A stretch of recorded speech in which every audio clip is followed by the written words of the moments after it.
todos.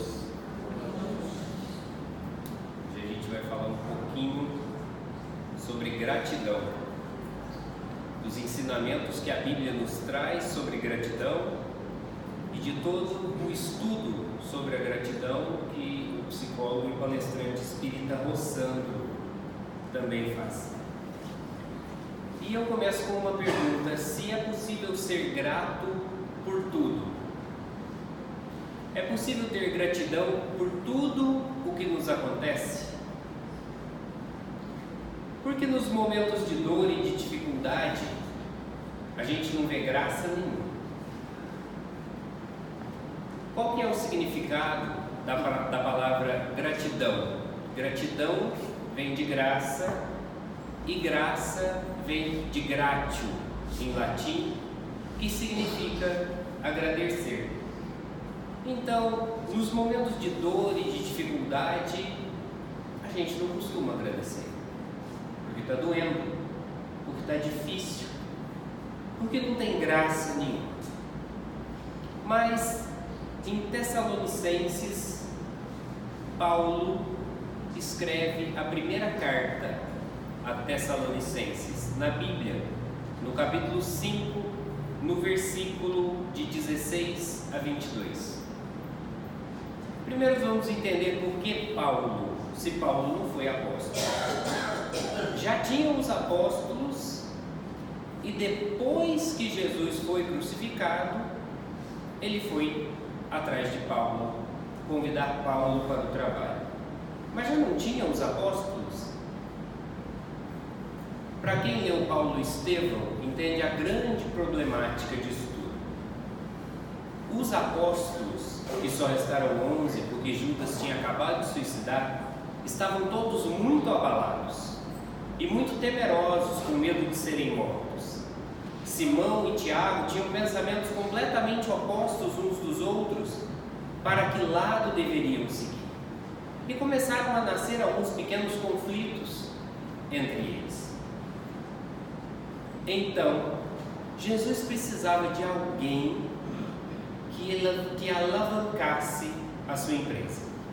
Vamos trazer para 2019 anos depois. Jesus tinha acabado de fundar uma empresa. Estou criando um exemplo, uma situação para os dias de hoje.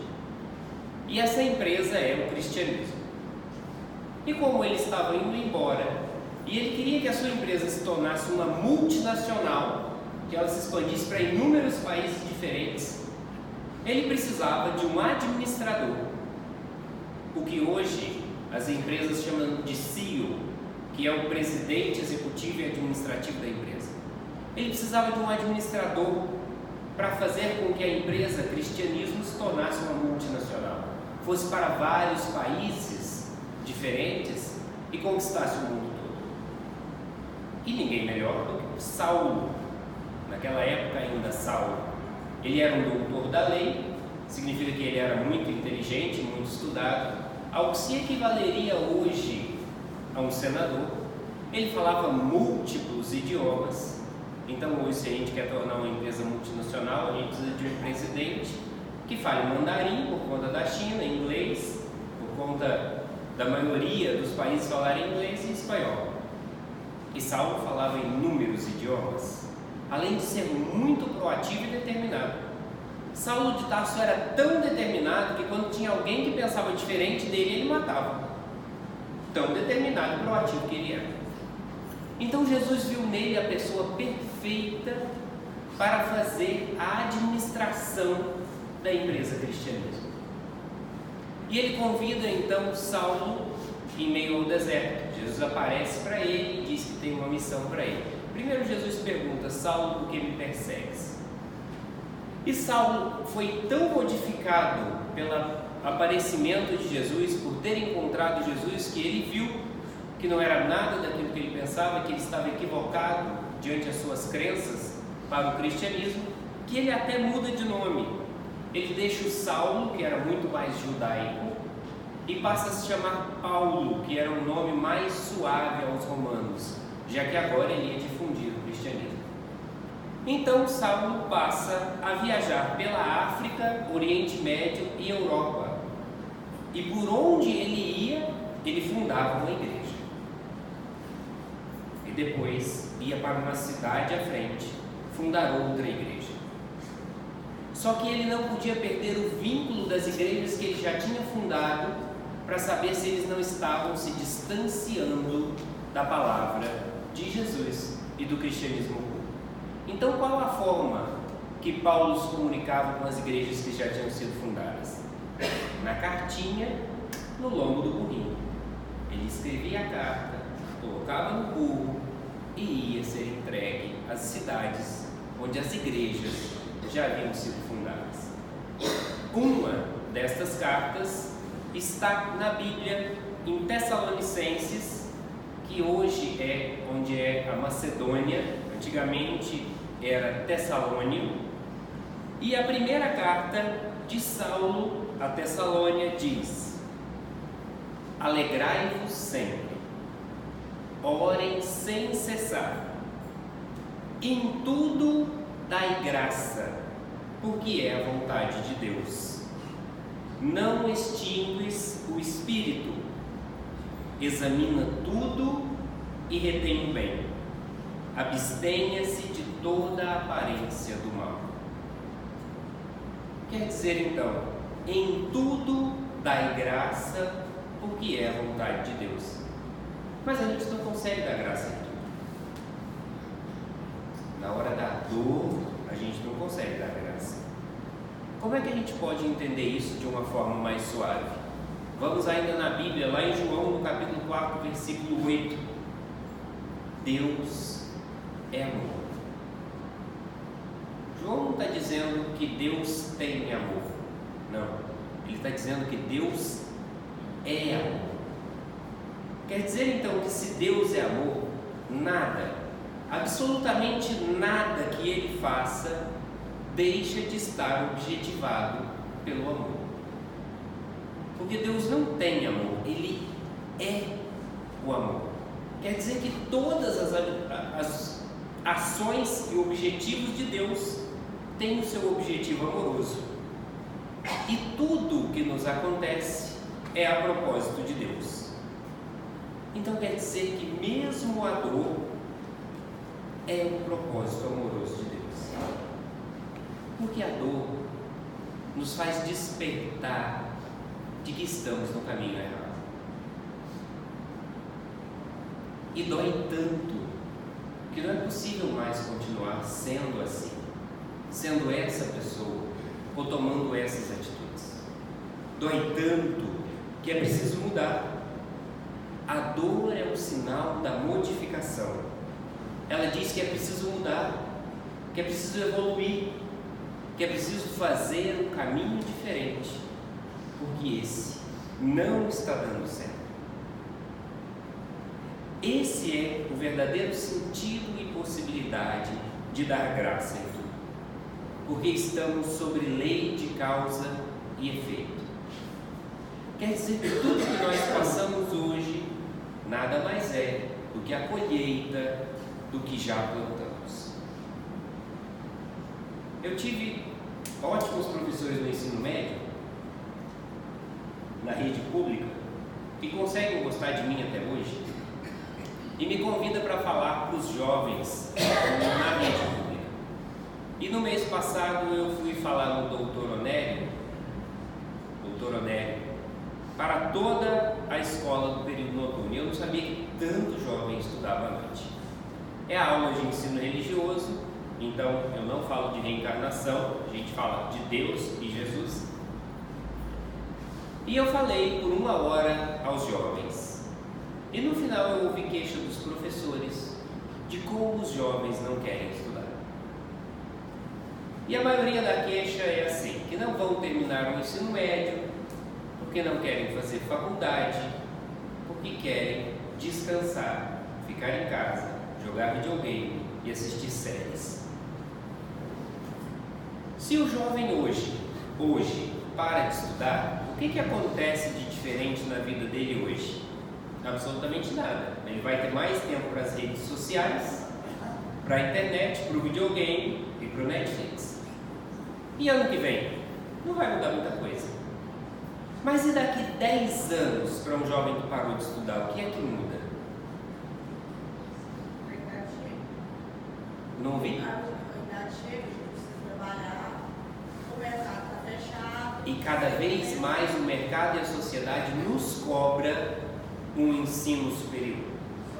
E daqui a 10 anos, quando esse jovem quiser arranjar o que se é julgado hoje como um bom emprego, ele vai ter dificuldade. Então ele não vai ter a renda financeira que ele espera. E ele não vai ser olhado pelos mesmos olhos de cobrança da sociedade que nos impõe que é necessário ter um curso superior para ser alguém na vida.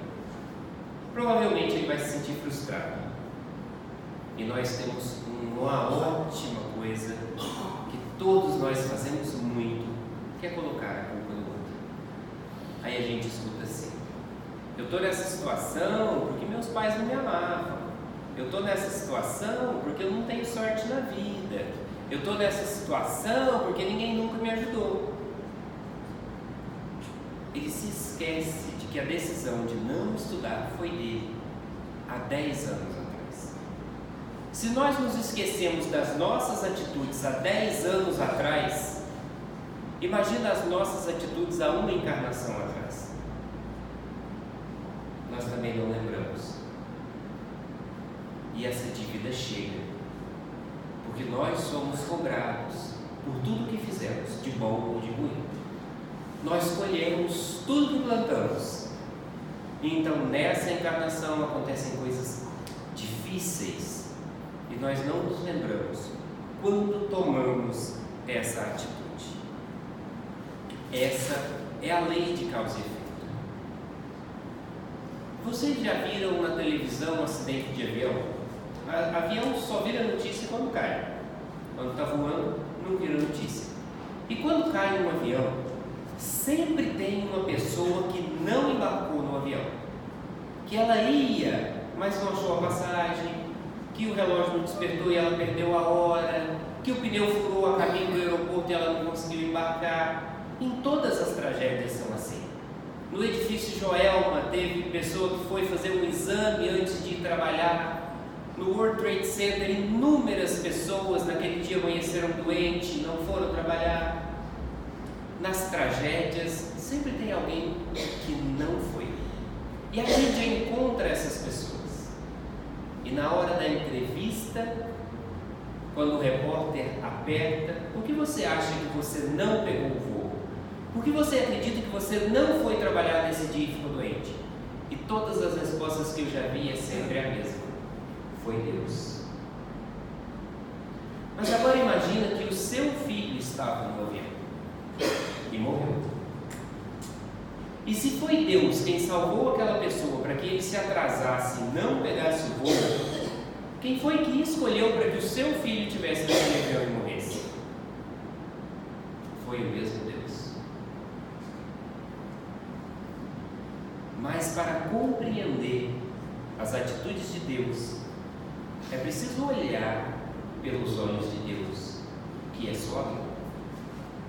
E a primeira coisa é que para Deus ninguém morre. A morte não existe.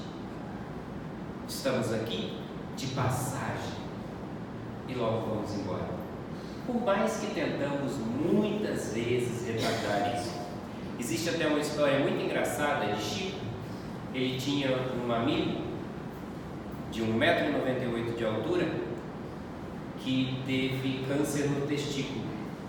E ele emagreceu muito, ficou com 38 quilos. Agora vocês imaginem, eu tenho 1,78 m, um homem de 1,98 m com 38 quilos, muito magro. E ele foi se despedir de Chico. Falou: Chico, eu vim me despedir de você. E Chico disse: por quê? Ele falou: porque Jesus está me chamando. Chico disse para ele: não vai. Aí ele disse: como não, Chico? Olha como eu estou, Jesus está me chamando. Chico falou assim: diga para ele: não vou, me dá mais tempo. Eu preciso aprender alguma lição. Vai para casa e pensa nisso. E assim ele foi em fase terminal de câncer no testículo e sobreviveu, e superou, e foi curado. Por mais que a gente tente retardar esse chamado de Deus, uma hora a gente vai. Dar graça em tudo é saber que a morte não termina com tudo. Pelo contrário, ela é só mais um recomeço. Paulo disse: dai graça em tudo, e logo em seguida disse: examinai tudo e retém o bem. Examinai tudo. Eu não posso ser idiota. Eu preciso compreender as coisas. Eu preciso ver o que acontece. Eu preciso saber que existem pessoas desavisadas que podem me fazer o mal. Eu preciso compreender que existem pessoas desavisadas que, além de poder me fazer o mal, querem me fazer o mal. Mas eu também preciso lembrar que existem pessoas que me amam e querem o meu bem. Examinai tudo e retei o bem. Isso é como sintonia de televisão. Hoje eu fui de carona para o trabalho, então eu tive meia hora a mais para ficar em casa antes de pegar o ônibus. E eu liguei a televisão e estava passando Hora 1, que é aquele jornal que começa às 4h30 da manhã, e só tinha assassinato, homicídio, estupro, roubo. A gente pode mudar de canal. Ah, mas você acabou de dizer que a gente precisa ser bem informado? Ótimo, precisamos ser bem informados, mas não precisamos nos informarmos só desse tipo de informação.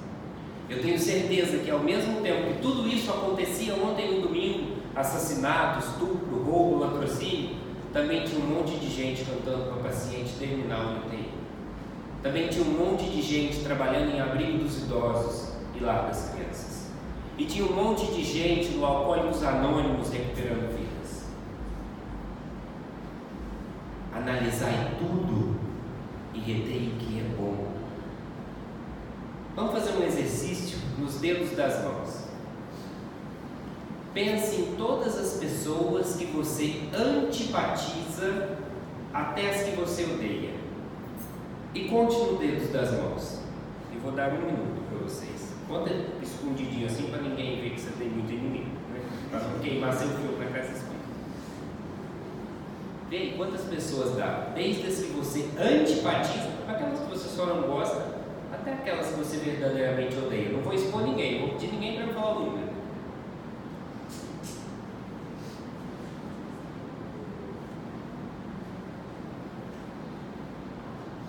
Agora, pensemos nas pessoas em que nós simpatizamos, que é o mínimo, né? Aquela pessoa que você olha e gosta.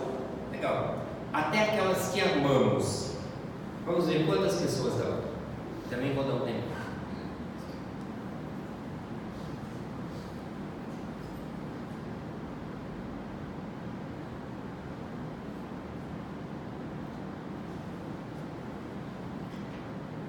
É natural que não caiga na mão o número de pessoas que vocês amam. Porque é natural que nós amemos muito mais pessoas do que a quantidade de pessoas que a gente não gosta ou até odeia. O natural é que a sua lista de pessoas simpáticas e amorosas não caiga nos dedos. Mas se a sua lista for inversa, se você quiser conversar comigo, no final a gente pode bater um papo. Tem alguma coisa errada aí na sintonia. Mas dá para ajustar aí, tem algum fio solto, mas dá para ajustar. Se você tem muito mais pessoas que ama e simpatiza, por que você pensa tanto nas poucas pessoas que você não gosta?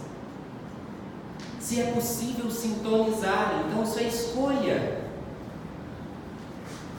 É você que escolhe pelo menor número e não pelo número da abundância.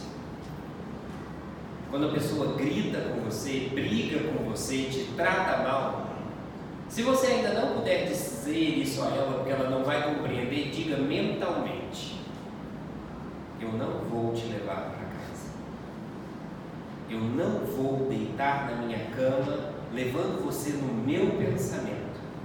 e carregando todas essas amarguras que são suas. Porque tem muito mais gente que eu amo e é nelas que eu quero pensar quando eu deitar na minha cama. É uma escolha, é pessoal isso.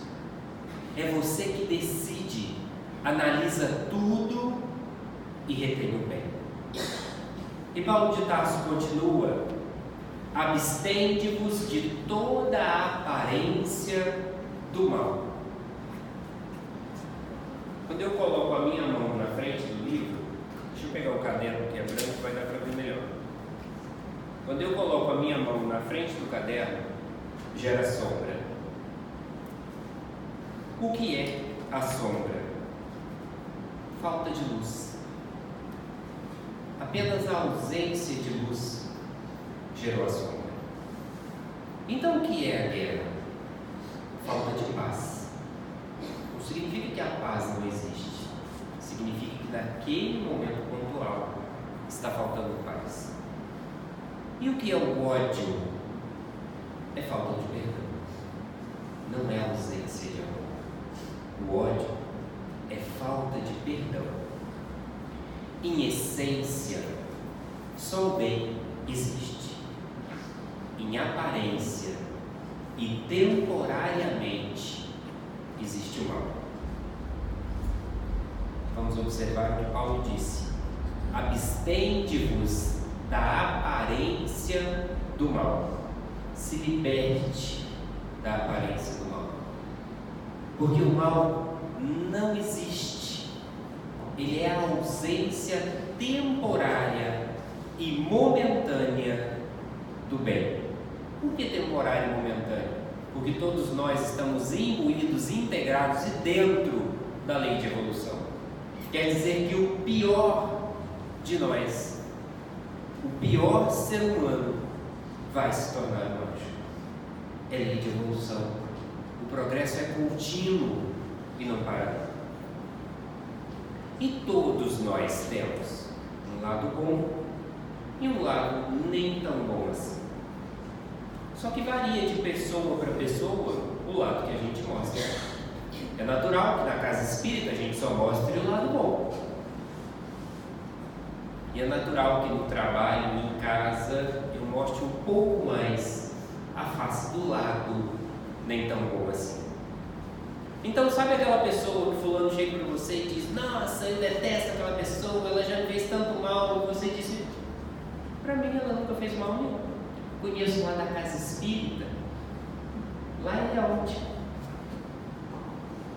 Porque eu conheço o lado bom, que também existe naquela pessoa, que para a outra ela mostrou o lado mal. O mal também é temporário nas pessoas. E eu preciso me fixar no bem que existe ao meu redor. O que é o contrário da gratidão? A lamentação. Porque na minha última palestra aqui, vocês concordaram que não é preciso rezar só em voz alta. Que quando a gente reza em pensamento, Deus também escuta. Quer dizer então que Deus capta todas as nossas vibrações. Se Ele capta um pensamento, uma oração minha, imagina uma lamentação que eu falo em alto e bom tom. Tudo chega ao coração e ao amor de Deus. E o contrário da gratidão é a lamentação ou o capricho. Se tudo chega ao coração de Deus, então hoje eu vou fazer a minha prece à noite, dizendo assim: Senhor Deus, eu queria tanto um carro importado, daquele que tem ar-condicionado digital, que eu coloque 18 e o carro fica 18 graus. E não que eu tenha que ir analógico e venta e eu sei que a temperatura está fazendo. Eu queria um carro importado, daqueles grandes, com pintura platinada, perolada. Eu estou pedindo para Deus, não tem nada de errado. Tranquilo. E ao mesmo tempo, já que tudo chega a Deus, chega a oração de uma criança lá da Somália: Senhor, hoje eu só queria um prato de comida.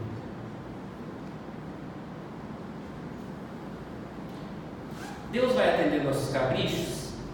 Vai, mas primeiro Ele vai atender as necessidades. Aí quando nós não temos o nosso capricho atendido, a gente perde mais uma vez a gratidão. Dai graça por tudo. Então, nós precisamos recontar todas as bênçãos que nós já temos e parar de contar tudo aquilo que ainda nos falta. Assim nós encontraremos a gratidão. Existe uma companheira aqui da Casa Espírita que na Semana Espírita, lá embaixo ela me disse assim: você não acredita? Eu estava de moto, tive um acidente, quebrei o pé inteiro. E o médico disse que eu jamais iria voltar a andar, que eu perderia aquele pé e teria que andar de muletas. Só que eu disse para ele que não, isso era perguntando, que eu voltaria a andar. E pela primeira vez na vida, Murilo, eu rezei agradecendo eu ter um pé, porque antes do pé doer, eu nem lembrava que ele existia, eu só cortava a mão. Quer dizer que no momento da tribulação, a gente se reconecta na fé, na gratidão, e o milagre acontece. Quer dizer que a dor cura, a dor nos leva a evoluir, a melhorar, a sermos pessoas mais gratas. Há 6 anos atrás, eu não sei o que aconteceu comigo, acho que foi um surdo. Eu não tinha um pingo de inteligência naquele momento. Eu estava pregando um prego no banheiro e preguei o prego demais, ficou só um cotoquinho assim, não dava para pendurar o espelho. Aí eu tentei puxar com o martelo, aquela parte feita do martelo para armar o prego, não pegava, porque eu enfiei muito prego para dentro. Aí eu perdi a consciência naquele momento, porque isso não é um pensamento inteligente, falei assim: eu vou morder na cabeça do prego e vou puxar. Há 6 anos atrás. E eu mordi e puxei. A hora que eu puxei, metade do dente ficou, né? Exatamente isso aqui. Quebrou pela metade. Num domingo, 2 horas da tarde. Eu tinha que trabalhar na segunda. Eu não fui trabalhar, eu fui correr pro dentista. Arrumei o dente. Mas ele nunca mais foi o mesmo. Direto ele solta um pedacinho aí, a gente precisa dar uma manutenção nele. Perdeu a naturalidade. Aí hoje, 7 horas da noite, agora eu já tinha tomado banho, eu fui calçar o sapato, falei: ih, tá sujo, vou lá no tanque passar o paninho para parecer que ele tá limpo. E tava molhado lá na área do tanque. Eu descalço com o sapato na mão, o que aconteceu? Já levei um capote escorregando, mandei o ombro do tanque, que tá doendo até agora. E eu falei assim, automático, hein? Eu falei assim: graças a Deus não bati, foi a boca, foi o ombro. Se eu não tivesse quebrado o dente há 6 anos atrás, eu ia xingar porque tinha batido o ombro. Mas como eu já sei a importância de ter esse dente quietinho, bonitinho na minha boca, a hora que eu bati o ombro, eu falei de imediato: graças a Deus não foi a boca. Se eu quebro esse dente, não tinha palestra hoje, né? Ninguém ia conseguir prestar atenção em mim, só na falta do dente. Então, à medida que a gente vai sofrendo, a gente vai aprendendo a agradecer até as coisas ruins que acontecem. O ombro está doendo, mas o dente está inteiro. O ombro vocês não estão vendo roxo. O dente você está vivo. Então, graças a Deus eu não bati o dente. Na escola da vida, nós temos 3 opções. E a gente marca o X na que a gente quer. Se nós vamos aprender pelo amor, pelo conhecimento ou pela dor. Deus dá essas 3 opções. Você quer aprender pelo amor, pelo conhecimento, porque quem conhece faz, ou pela dor? A gente marca muito o xizinho na dor. E ele é a última opção. Deus só permite que a gente escolha, porque isso é a escolha nossa. Lei de causa e efeito. É o que eu faço que me leva onde eu estou. Repare que o meu futuro é feito pelas atitudes que eu tomo hoje e não pelas atitudes que eu deixo para tomar amanhã. Se eu decidir parar de estudar hoje, eu estou construindo o meu futuro. Então Deus permite que a gente marque na dor quando a gente não quis aproveitar a oportunidade do amor e do conhecimento. Então a dor é uma opção e não uma imposição de Deus. Dom Bosco, que é um santo católico, foi uma criança hiperativa. Numa época que ainda não existia Ritalina, um remédio para isso. E ele era uma criança inquieta e passava a tarde sozinho em casa porque a mãe precisava trabalhar.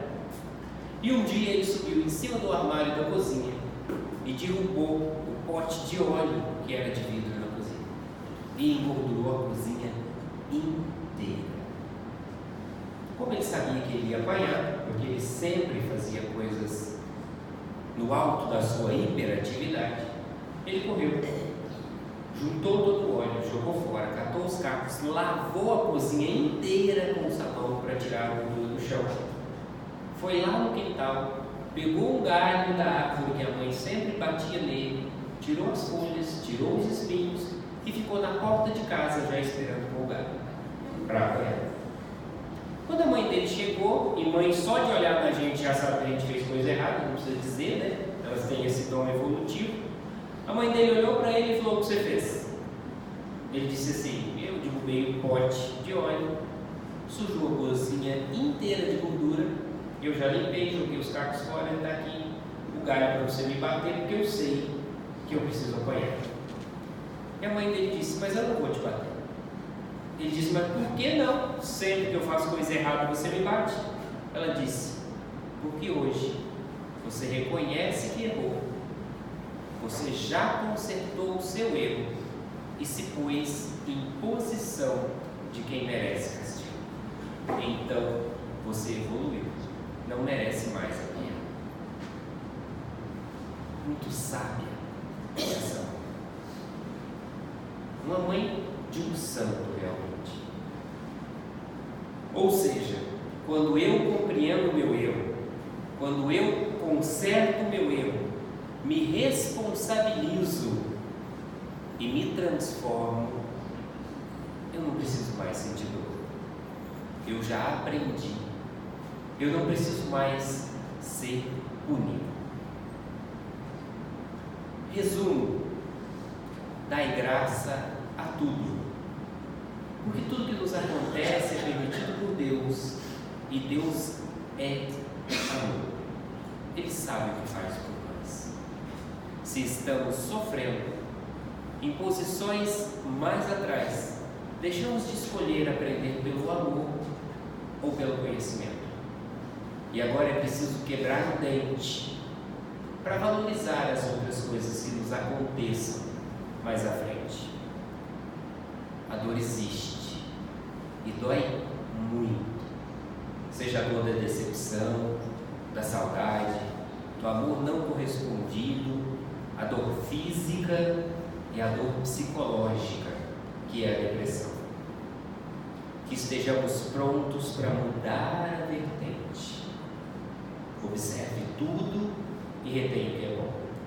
Porque se você faz lista de do que você só não tem, do que te falta, das pessoas que não gostam de você e do que te faz sofrer, isso se torna uma mono-ideia, uma ideia obsessiva, que você só pensa naquilo.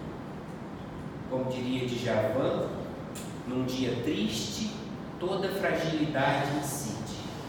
Porque quando você está triste, seu cérebro lembra daquele fora que você tomou quando tinha 12 anos de idade. Parar de fazer a lista do que não temos, mudar a vertente para as bênçãos que já recebemos. Porque a porta da depressão é o monopensamento. Quando eu só penso em uma coisa, eu crio obsessão e depressão. E depressão dói e é real.